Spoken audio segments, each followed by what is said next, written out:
মন্ত্রী মশাই যে স্বপ্ন দেখাচ্ছেন কাগজে কলমে শিক্ষানীতি খুব ভালো, কিন্তু এর বাস্তব চিত্র সম্পূর্ণ আলাদা। বেশিরভাগ গ্রামের স্কুলগুলোতে ঠিকমতো বসার বেঞ্চ নেই, ঠিকমতো বসার ব্যবস্থা নেই। তাহলে আমরা বুঝবো এই নীতি শুধুমাত্র শহরের জন্য এবং ধনী শ্রেণীর ছাত্রছাত্রীদের জন্য।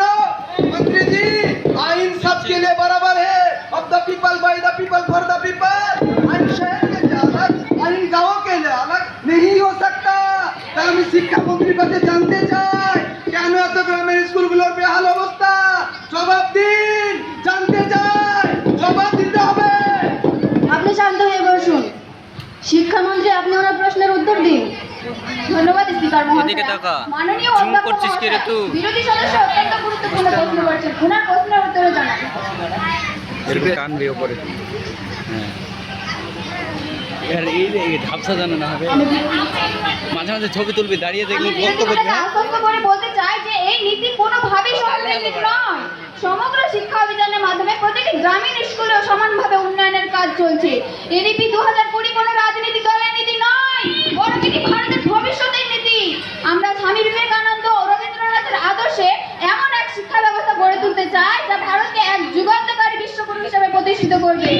और एक बात विरोधी सदस्यों को मैं कहना चाहता हूँ, आप तक सुधर चाहिए और एक बात ध्यान से सुनिए, जो अच्छे से रहेगा उसको कोई डर नहीं और जो दूसरा सोचेगा उसको कोई ख्याल नहीं।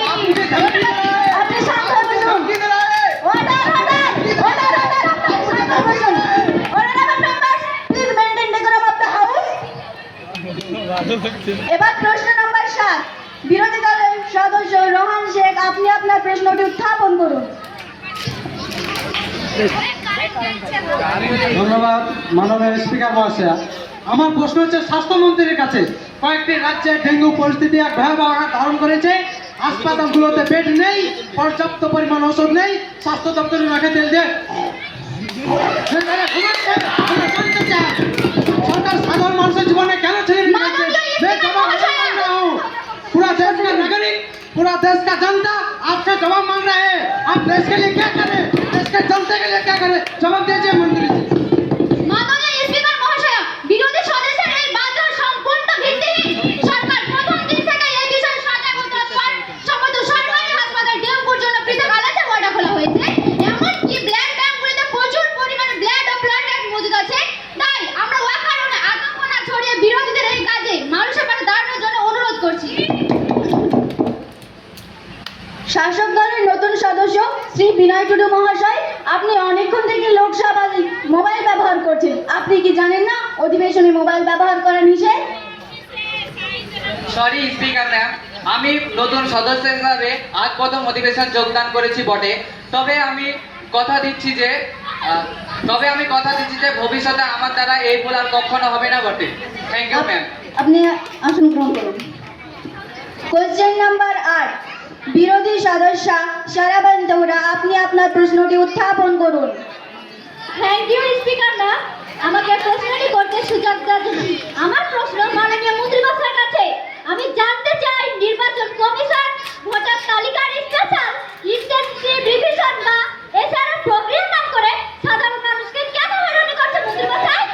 হঠাৎ করে ভোটার তালিকা সংশোধনের নামে সাধারণ মানুষের নাম বাদ দেওয়ার ষড়যন্ত্র করছে মন্ত্রী মশাই। জানতে চাই এর ফলে আমি বৈধ নাগরিক ভোটাধিকার হারাতে পারে। আমরা এই একতরফা প্রক্রিয়ার তীব্র প্রতিবাদ জানাচ্ছি। সেই স্পষ্ট জবাব দিয়ে দেন মন্ত্রী মশাই। মাননীয়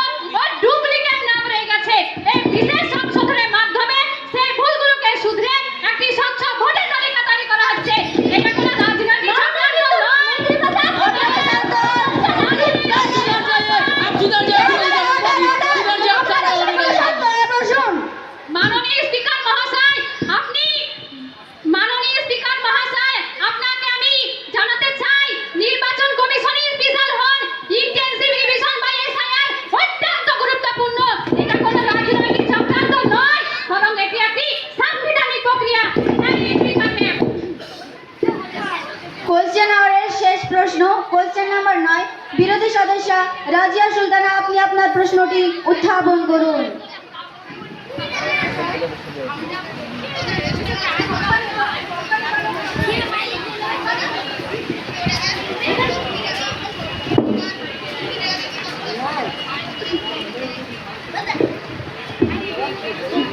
ধন্যবাদ স্পিকার মহাশয়।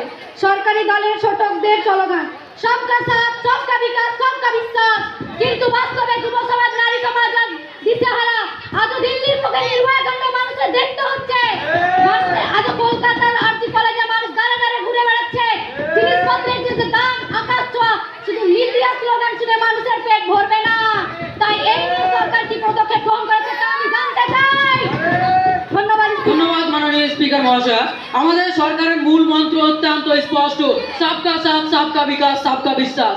আমরা ধর্ম, বর্ণ, ভাষা বা অঞ্চলের ভেদাভেদ না রেখে প্রতিটি নাগরিকের দোরগোড়ায় উন্নয়ন পৌঁছে দেওয়ার অঙ্গীকার করছি। ডিজিটাল ইন্ডিয়া থেকে শুরু করে পরিকাঠামো উন্নয়ন,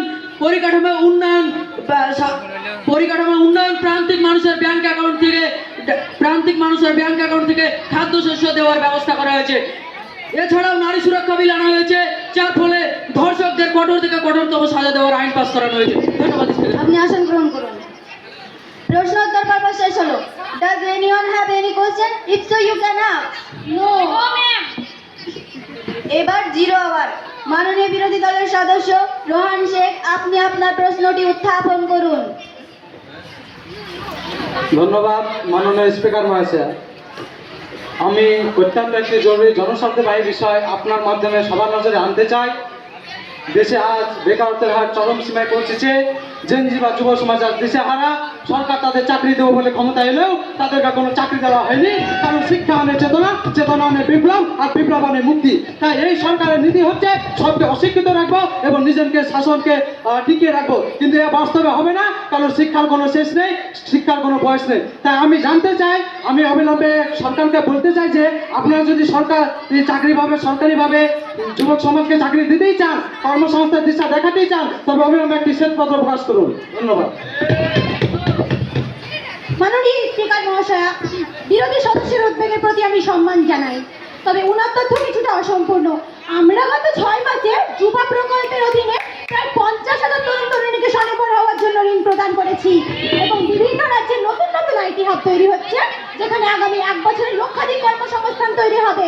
আমরা বিরোধীদের কাছে নীতিমূলক সমালোচনা আশা করি, শুধু গঠনীয় সমালোচনা নেই। और एक बात ध्यान से सुनिए विरोधी सदस्य, अब इतना ज्यादा बड़ा बात क्यों आपको मुझे छट्टा पड़े? सुधर जाओ, आपकी बात आप सुना नहीं, आप सुधर जाओ। देश के लिए क्या करे?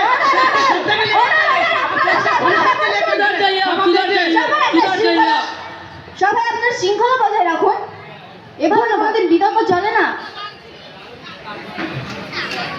0 আওয়ার শেষ হলো।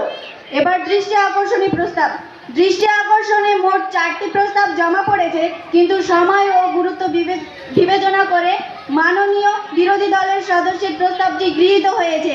আমি এখন মাননীয় বিরোধী দলনেতাকে তার প্রস্তাবটি পেশ করার অনুরোধ জানাচ্ছি। ধন্যবাদ স্পিকার ম্যাম। আমি মন্ত্রী মশাইকে বলতে চাই, সম্প্রতি আসাম ও পশ্চিমবঙ্গে যে ভয়াবহ বন্যা পরিস্থিতি সৃষ্টি হয়েছে, তাই নিয়ে পরিবেশ ও ত্রাণ মন্ত্রীর দৃষ্টি আকর্ষণ করছি। আজ পশ্চিমবঙ্গে 2টি জেলা ও আসামে 3টি জেলা সম্পূর্ণ জলের তলায়। হাজার হাজার মানুষ ঘর বাড়ি হারিয়ে খোলা আকাশের নিচে দিন কাটাচ্ছে। পর্যাপ্ত পানি ও জল ও ত্রাণের অভাবে হাহাকার করছে। সরকার কি এয়ার কন্ডিশন রুমে ঘুমাবে নাকি কোনো দ্রুত পদক্ষেপ নেবে আমি জানতে চাই। और एक बात सोचकर तो मैं हैरान हो जाता हूँ, मैं परेशान हो जाता हूँ कि इतने सारे लोगों के इस हालत में, इतने सारे लोगों का इतने बड़े मुसीबत में मंत्री जी का नींद कैसे आता है? क्या बता सकते हैं मंत्री जी, आपका नींद कैसे आता है? बताइए, आपका नींद कैसे आता है? এটি প্রাকৃতিক বিপর্যয় যার মোকাবেলায় সরকার যুদ্ধকালীন তৎপরতার কাজ করছে। ইতিমধ্যে 10টি এনডিআরএফ দল উদ্ধার কাজে নেমেছে, প্রতিটি ব্লকে ত্রাণ শিবির খোলা হয়েছে এবং হেলিকপ্টারের মাধ্যমে পর্যাপ্ত পরিমাণে শুকনো খাবার ও শীতপত্র পৌঁছানোর ব্যবস্থা হচ্ছে। ইতিমধ্যেই প্রধানমন্ত্রী দুর্গত এলাকা পরিদর্শন করেছেন এবং ক্ষতিগ্রস্ত কৃষকদের ক্ষতিপূরণ দেওয়ার ব্যবস্থাও করেছেন। আর হ্যাঁ, শুধু সরকারি উদ্যোগে যথেষ্ট নয়, প্রতিটি নাগরিক বিশেষ করে তরুণ সমাজকে পরিবেশ রক্ষায় এগিয়ে আসতে হবে। বিশেষ করে আমি বলতে চাই, নিরাপদ পরিবেশ ও দুর্যোগ মোকাবেলায় পশু সমাজ গড়ে তোলাই আমাদের লক্ষ্য। লিডার অফ দ্য অপোজিশন, আপনি একটা কথা মনে রাখবেন, পরিবেশ বাঁচলে দেশ বাঁচবে, আর দেশ বাঁচলে ভবিষ্যতে নিরাপদ থাকবে। Thank you so much. আপনি আসন গ্রহণ করুন। দৃষ্টি আকর্ষণী পর্ব শেষ হলো, এবার আইন প্রণয়ন বা বিল উত্থাপন। মাননীয় সংসদ বিষয়ক মন্ত্রীকে